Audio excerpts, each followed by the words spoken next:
yield the mic All for right, you. yes, thank you. So, in the interest of time, we'll go a little bit faster. So, going by the contents of the report you just presented to us, please can you share with the public Nina's reading of the response of the government to Nigeria and to the propositions of Nina's, especially against the backdrop of the outcome of the 2023 general election, which Nina's vigorously campaigned against for the purpose of first undertaking the constitutional re-engineering of Nigeria. Very quickly, the government is looking for happy and way.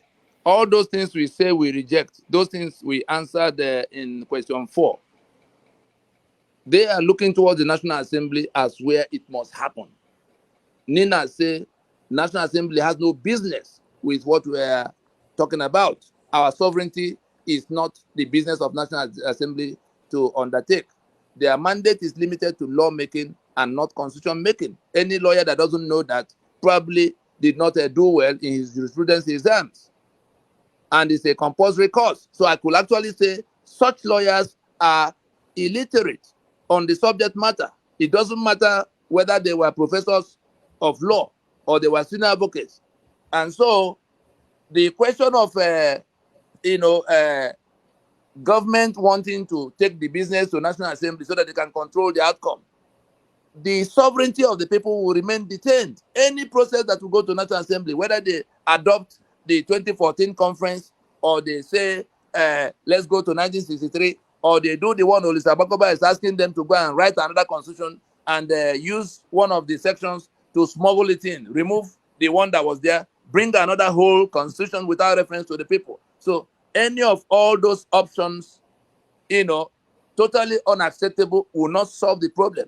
But that's what the government have been struggling to do. You saw when on the day the Supreme Court was going to make that pronouncement, they brought the South and Middle Belt Leadership Forum that now began to write letter to president to say, let us now go to National Assembly and amend constitution. The three candidates, leading candidates in the last election, their manifestos all pointed to the National Assembly, Peter Obi, Bola Tinubu, and Atiku Abubakar.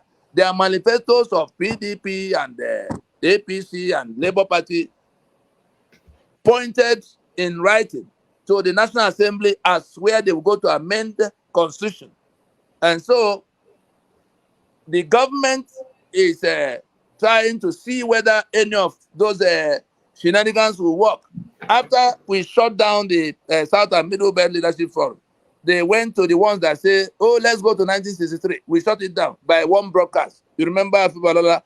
They went again to the one that said, let's go to 2014 conference. In one broadcast, we explained why we couldn't touch it. Then they went to the Bar Association. The Nigerian Bar Association put out some invitation 2 weeks or 3 ago to say, let all the lawyers in Nigeria come and bring a suggestion for what will change so that National Assembly can go and do it. Again, we didn't even have to respond to them because people now know that National Assembly is not the one to do it for them. So that one collapsed on their head. It was in the desperation of having lost out in all the options that they now called Olisa Bakoba to come to tell them what to do that will not require any kind of talking to anybody. So National Assembly will lock their door, go to section 4, and change something that opens the avenue for them to write another constitution, which Olisa Bakoba has told us in public that he had written. Falana had written one. There's one Dele Farotimi and Co. say they wrote. So they are thinking that they can write constitution, take it to National Assembly, and smuggle it in to say, oh, they have changed constitution. So that is not a matter of writing another constitution. It's a matter of inviting the owners of the sovereignty to discuss whether they want to be in union or not. And we say it is a two-stage procedure that guarantees the outcome that protects everybody's sovereignty. Anything short of that, your sovereignty is gone. Thank you. Thank you so much. So sovereignty belongs to the people. Constitution is made by the constituents. So any other arrangement will not work out. So we are knowledgeable now. We are not we are not selling our car in the market. So we know what we need. We know what needs to be done.